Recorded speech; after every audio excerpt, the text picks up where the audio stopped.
Esta é uma placa no país de Gales, escrita tanto em galês quanto em inglês. Se você já foi ao país de Gales, provavelmente nunca ouviu galês, a menos que tenha visitado o Noroeste. E mesmo assim, talvez não. É o mesmo caso na Escócia com o gaélico, na Irlanda do Norte com o irlandês, na Ilha de Man com o Manx e assim por diante. Essas são línguas que foram classificadas pela Organização das Nações Unidas para a Educação, a Ciência e a Cultura, como estando entre ameaçadas e vulneráveis. As coisas mudaram. Muitas dessas línguas estão ressurgindo em número de falantes. Como isso ocorreu? E como todos esses países perderam suas línguas em primeiro lugar, bem, como muitas coisas no mundo, podemos agradecer à Inglaterra por isso. Curiosamente, o inglês é a língua estrangeira aqui, pois as demais são línguas celtas indígenas das Ilhas Britânicas que evoluíram por milhares de anos. No século V, anglos, saxões e jutos chegaram à Grã-Bretanha do outro lado do Mar do Norte, trazendo dialetos germânicos que, com o tempo, se fundiram no inglês antigo. Resumindo, após séculos de turbulência, guerras e o domínio do francês normando entre a nobreza, o inglês sobreviveu entre o povo. E, no final do século XIV, ele havia ressurgido não apenas como o idioma do país, mas como parte central da identidade nacional da Inglaterra. Como sabemos, isso não terminou aí. Após ser ligado à Inglaterra, o inglês começou a se expandir. O país de Gales foi a primeira nação celta a sofrer opressão linguística do Estado inglês. Sei que alguns dirão que foram os irlandeses, com o Estatuto de Kilkenny. Mas isso é mais complicado e explicarei em breve. Na época, o país de Gales já estava sob domínio inglês desde 1283, mas seguia cultural e linguisticamente galês. O ponto de virada ocorreu cerca de 250 anos depois, quando as leis de 1536 e 1543 anexaram o país de Gales à Inglaterra, dissolvendo seu sistema jurídico e impondo a common law inglesa. Isso fez do inglês o único idioma legal nos tribunais galeses, contratos e barrou falantes de galês de cargos públicos. O mais marcante é como a lei deixava claro seu objetivo final. Ela queria acabar com as tradições e costumes sinistros diferentes das leis deste reino.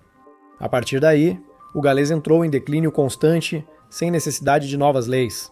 Quando a Revolução Industrial começou no século XVIII, o país de Gales, especialmente o sul, transformou-se de uma sociedade majoritariamente rural em uma das regiões industriais mais importantes do mundo, graças aos seus ricos campos de carvão. Esse boom econômico criou uma enorme demanda por mão de obra, o que trouxe dezenas de milhares de trabalhadores da Inglaterra que só falavam inglês, causando um declínio acentuado do galês. Com o avanço da influência inglesa, surgiram novas formas de repressão, agora na educação. No século XIX, várias escolas galesas adotaram o sistema disciplinar nó-galês. Quando uma criança era ouvida falando galês, ela podia ser obrigada a usar um símbolo, geralmente uma pequena tábua de madeira ou ardósia marcada com as letras NG pendurada no pescoço. O símbolo era repassado se outras crianças fossem flagradas falando galês. E quem estivesse com ele ao fim do dia, ou quem o segurou, podia ser punido, muitas vezes com surra de vara. O relatório do governo de 1847, chamado Traição dos Livros Azuis, agravou a situação. Essa investigação oficial concluiu que o galês estava ligado a falhas morais e atraso, cristalizando o sentimento anti-galês nas políticas por décadas. Apesar de tudo, o galês ainda predominava no fim do século XIX. Antes, 54% da população falava galês, mas hoje esse número caiu para 18%. Também devo ressaltar que, embora essas estatísticas pareçam altas, elas não mostram toda a realidade. Isso não mostra como o galês passou de língua nacional primária, com muitos monolíngues para ser falado fluentemente por alguns, e como única língua por ainda menos pessoas. A perseguição ao irlandês começou um ano após iniciar no país de Gales. Como disse antes, o Estatuto de Kilkenny foi a primeira tentativa registrada de legislar contra uma língua nativa em 1366. Mas a questão é que ele só se aplicava a uma pequena zona controlada pelos ingleses ao redor de Dublin, conhecida como The Pale. Na época, os ingleses só controlavam essa região da Irlanda, conquistada pelos anglo-normandos em 1169. O controle deles nunca passou disso, Então, o irlandês permaneceu predominante na ilha. O estatuto não visava erradicar o idioma, mas evitar que colonos ingleses adotassem a cultura irlandesa.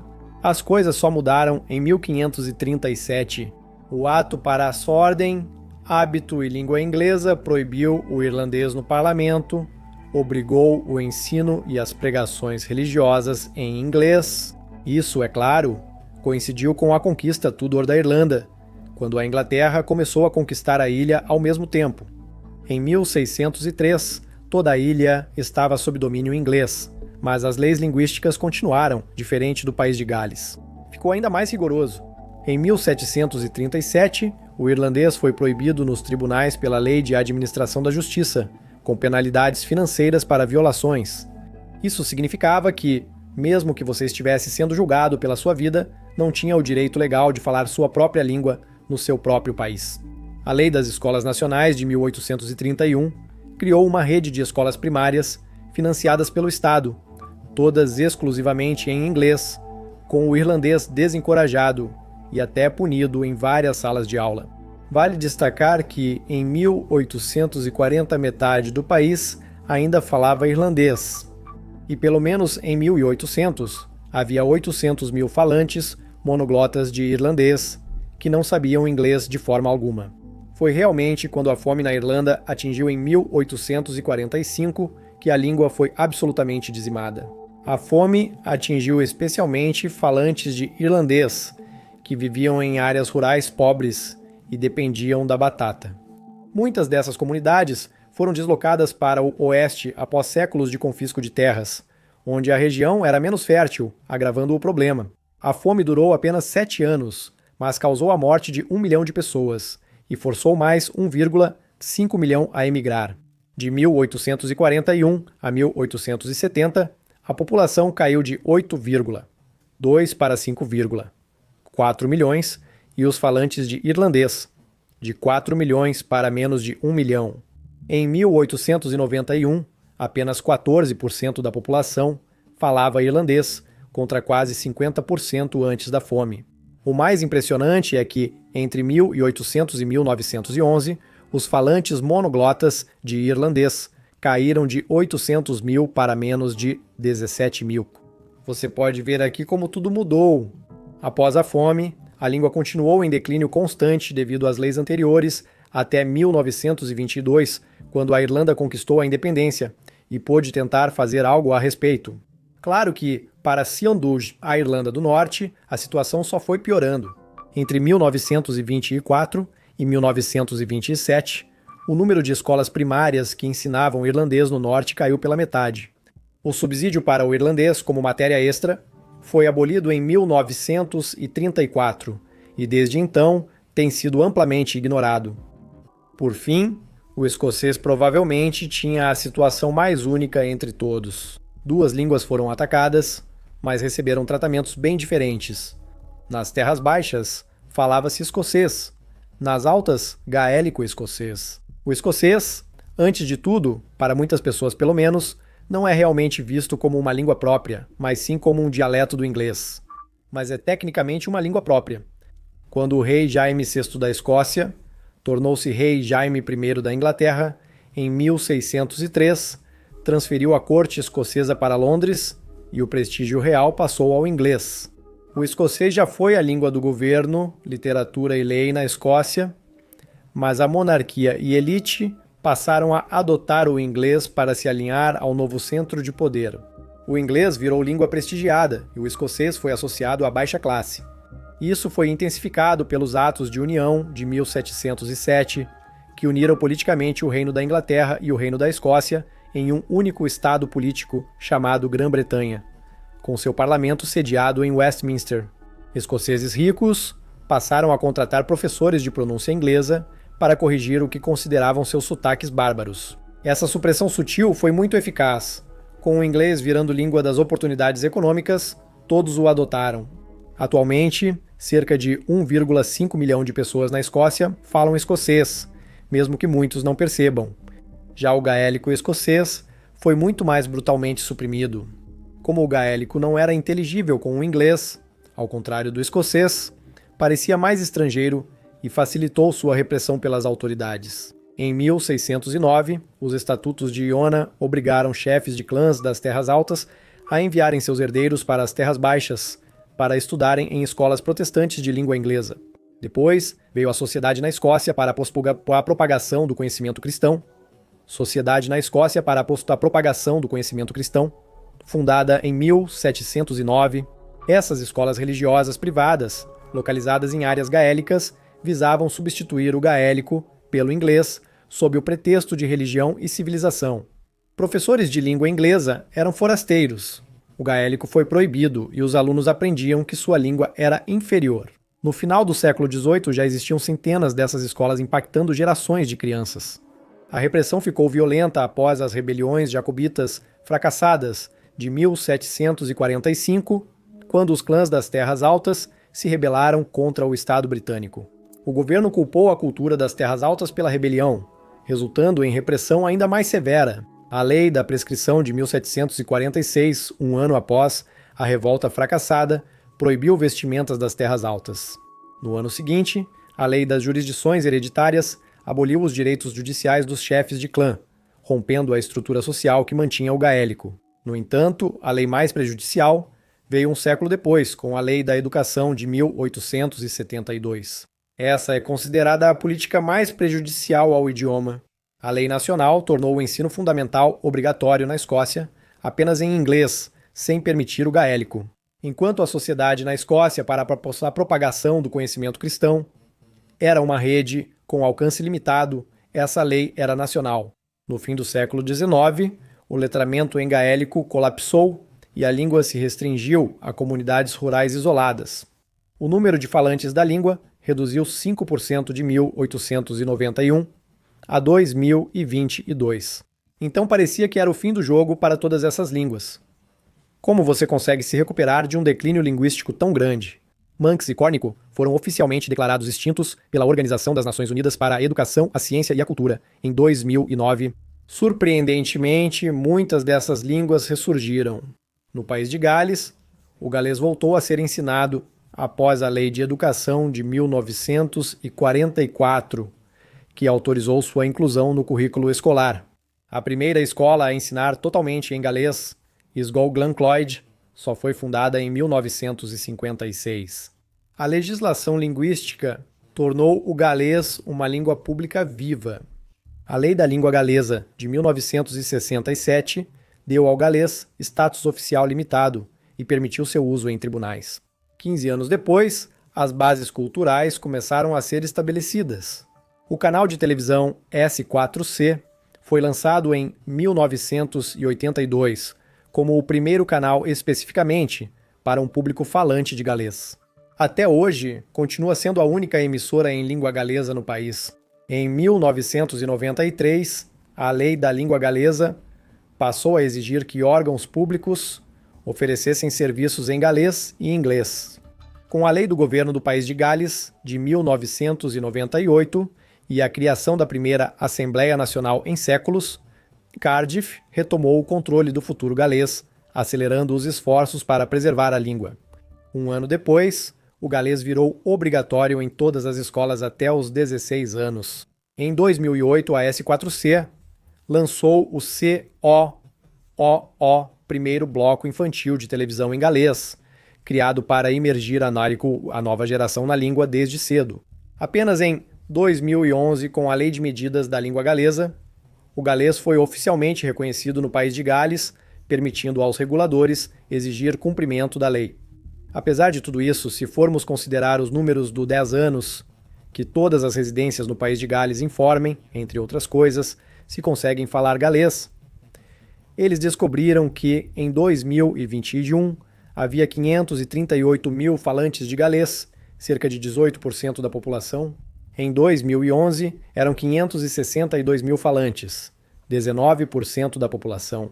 Se analisarmos um mapa, veremos que as áreas mais populosas do sul estão crescendo, enquanto antigos redutos galeses no noroeste, como Gwynedd, estão em declínio. Isso é ruim, pois as áreas onde o idioma diminui são justamente onde ele é língua comunitária cotidiana, chamada Ifro Grimraig.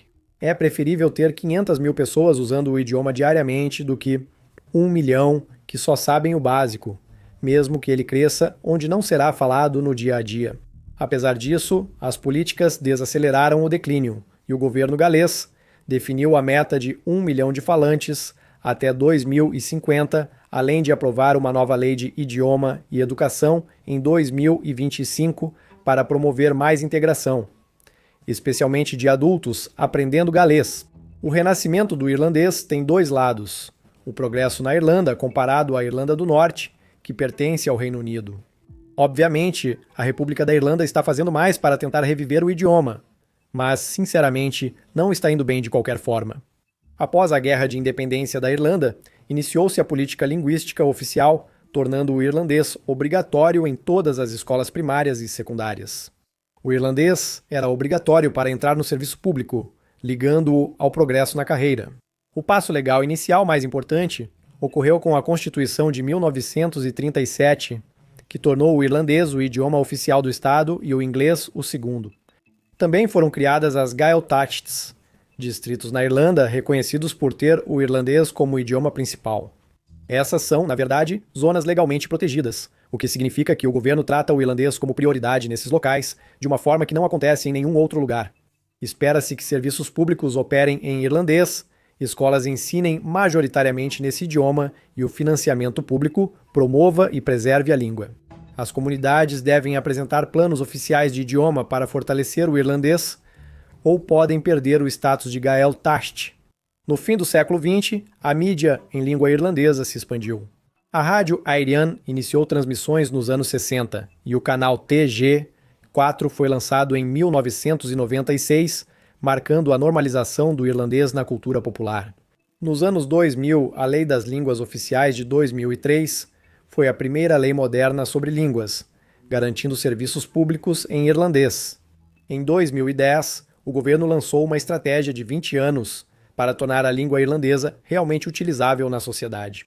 Um dos problemas da percepção do irlandês é ser visto mais como língua acadêmica, objeto de estudo, do que parte da cultura deles. Como resultado, mesmo após 14 anos de ensino de irlandês, a maioria das pessoas não consegue nem formar uma frase. Obviamente, isso também acontece porque muitas pessoas veem o irlandês, assim como alguns veem o galês e outras línguas minoritárias, como uma perda de tempo, já que tão poucas pessoas falam e basicamente todo mundo usa o inglês no lugar. Assim, a Lei das Línguas Oficiais de 2021 foi aprovada para promover mais o irlandês. A lei prevê que 20% dos empregos públicos sejam reservados a falantes de irlandês até 2030 e que empresas estatais destinem 20% de seus orçamentos de publicidade a anúncios em irlandês, com pelo menos um quarto desse valor aplicado na mídia em língua irlandesa. Segundo o censo irlandês de 2022, quase 1,9 milhão de pessoas, cerca de 40% da população, declararam alguma habilidade em irlandês, um aumento de 6% em relação a 2016. Isso pode indicar que conhecem só algumas palavras. O número de falantes diários caiu 2% desde então. As estimativas de falantes nativos variam de 40 mil a 80 mil, apenas 1% da população. Na Irlanda do Norte, a língua irlandesa está bem mais atrasada, por razões óbvias. Só em 2022, o Parlamento Britânico aprovou a Lei de Identidade e Língua, tornando o irlandês e o inglês línguas oficiais do país. Ela revogou a proibição do uso do irlandês nos tribunais da Irlanda do Norte, vigente desde 1737. Só 12% da população diz falar irlandês, mas esse número cresce. Como já disse, a Escócia está em situação única, pois há duas línguas em questão, e elas acabaram de receber status oficial com o recente Ato das Línguas Escocesas de 2025. Mas o escocês nunca precisou ser revivido, pois nunca desapareceu totalmente. Quero dizer, não existe uma lei específica para essa língua. Ela entrou no currículo das escolas escocesas em 2004, mas ainda é considerada um dialeto. Mas isso é melhor do que enfrentar a extinção da língua. O gaélico escocês também enfrentou desafios, como outros celtas, mas atualmente está em ascensão. Na verdade, estamos atualmente no meio de um movimento de renascença do gaélico escocês, acredite se quiser. Segundo as estatísticas, o número de falantes e a porcentagem da população cresceram pela primeira vez desde 1971.